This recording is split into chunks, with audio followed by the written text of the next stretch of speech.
So, as you guys know, recently Kevin Durant cracked the NBA's top 10 all-time scoring list, surpassing the late great Moses Malone. And look, while KD at age 35 is still playing fantastic, has great longevity, the overall notion in recent years he's somehow better than Larry Bird, the second best small forward in NBA history, I really don't buy. And former NBA champion John Sally, who's very vocal about these debates, echoed that exact same sentiment. As like most NBA fans Sally knows, a player's longevity, while impressive, it's kind of the side dish, the appetizer to the overall meal of an NBA debate. And if you look at Bird vs. KD as individual players' all-time legacies and overall value, I think Bird still clears Kevin Durant pretty easily. As a fact, Bird from day one had an instant impact on his team, the thing few players can say. As Boston in '79, without Larry Bird, only won 29 games, the second fewest in the NBA. Compared to with Bird the very next year, and minor roster changes, they won 61, the best in the East.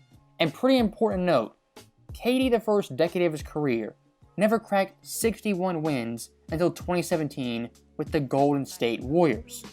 Now, one similarity Bird and Kevin Durant do have is being very injury prone, especially late in their careers. But if you look at prime Bird from 1980 to 88, Bird every single year was at worst a top 5 player. As in his rookie year, he finished 4th in MVP, and the next 3 years was runner-up every single season.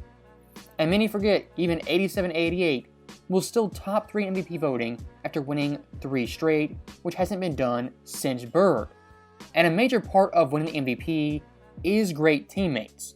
And while Larry Bird and Kevin Durant both had Hall of Fame teammates, the way KD won his championships was vastly different than Larry Bird.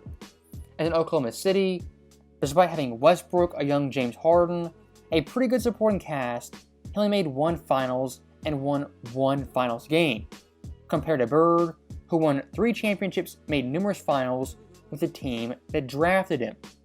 And looking at Bird's best teammates, you have Kevin McHale, Tiny Archibald, Robert Parrish, Dennis Johnson, and Danny Ainge. Bird had those all-time great teammates at varying points in his career, compared to Kevin Durant, who's had vastly more talent but still less rings. Of course, having Steph Curry, Clay, Draymond, that crew in Golden State, Westbrook, James Harden, Kyrie, and Booker in his post and pre-Golden State era. And the fact KD in Brooklyn failed so miserably is something you can't say about Larry Bird and his overall career. As in Brooklyn, Kevin Durant was basically pseudo-GM, calling the shots, getting the players he wanted, but still failing. The overall structure Golden State had and still has helped Kevin Durant tremendously in winning those 2 championships. And look at the 2017 and 2018 Warriors. It is heavily debated who is the team's best player and their most valuable asset, as many Warriors fans still argue Steph Curry was the team's MVP both those seasons. Now, we can have that debate, have that conversation anytime you want to. When it comes to Larry Bird, him being the best player on his championship team was not once ever debated. I mean, look at 84 in the playoffs. For the entire postseason, he ranked first in points, first in rebounds, first in steals, and second in assists, only behind Magic. And looking at his overall numbers, he was averaging well above 25 points per game on 50-40-90 splits. And unlike KD and Golden State, Bird in 84 had no teammate above 17 points per game or close to a player like Steph Curry. And if you want to compare peak for peak, prime for prime, look at 86 Bird. As from start to finish that year, he dominated in all aspects. Of course, winning MVP, only 5 votes shy of being unanimous, Boston had the best record in the NBA, he won the 3-point contest, was Finals MVP, leading Boston in points, rebounds, and assists for the entire postseason with once again 50-40-90 splits.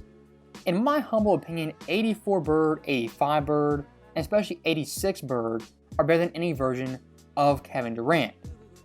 And if you want to look at overall competition in the finals and the playoffs, Bird in his finals, he wasn't playing George Hill and J.R. Smith and a bum squad in the 2018 Cavs. The teams Bird was playing were the Showtime Lakers and the Houston Rockets with Hall of Fame big men.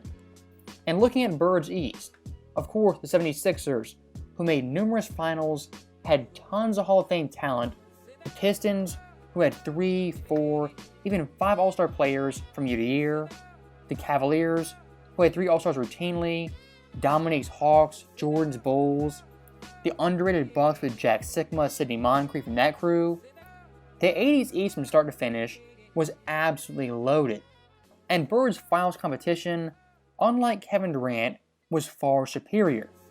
Now, once again looking at Bird and Kevin Durant as individual players, the overall passing and playmaking gap is a massive divide between these two players.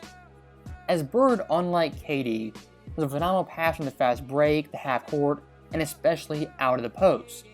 And from Kevin McHale to Bill Walton to Danny Ainge, Larry Bird in his prime made all of his teammates better.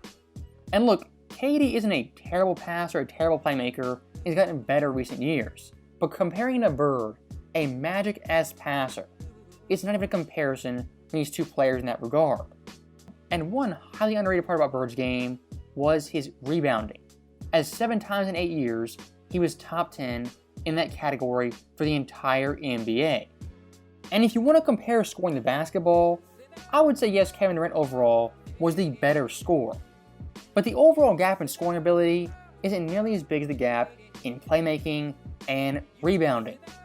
And if you want to be 100% honest, the best Larry Bird comparison in today's NBA is someone like Jokic. Great scorer, highly efficient, a beast on the boards, and a tremendous passer. Bird at 6'9", 6'10", was indeed Jokic before Jokic, and his overall offensive impact on his teammates, his franchise, was far superior than someone like KD, who is a score-first player. And if you want to talk offensive impact, look at Boston in 1988 with Larry Bird compared to 89 without him. As in 88, with Bird, they were first in offensive rating, third in points per game, first in net, first in field goal percentage, first in 3 percentage, first in true shooting percentage, and first in assists. That year, Boston undoubtedly was the best offense in the entire NBA. But only 1 year later, without Larry Bird, they go from an all-time great offense to a mediocre or below average offense. As in 89, they ranked 8th in offensive rating, 10th in scoring, 14th in net, 6th in shooting percentage, 22nd in 3 percentage, and 10th in true shooting percentage. To give you guys some perspective of how big a drop-off that truly is, Boston in 88 was a better offense than the Showtime Lakers. But in 89, they went from an all-time great offense to just meh, not really that great. And the players they still had McHale, Parrish, they had Reggie Lewis, and a really deep bench. If you look at Kevin Durant's career, yes, he was highly valuable.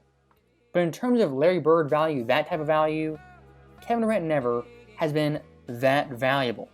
As in any of his teams, Brooklyn, Phoenix, Oklahoma City, especially Golden State, his offensive value hasn't really transcended his team or the best players in the world.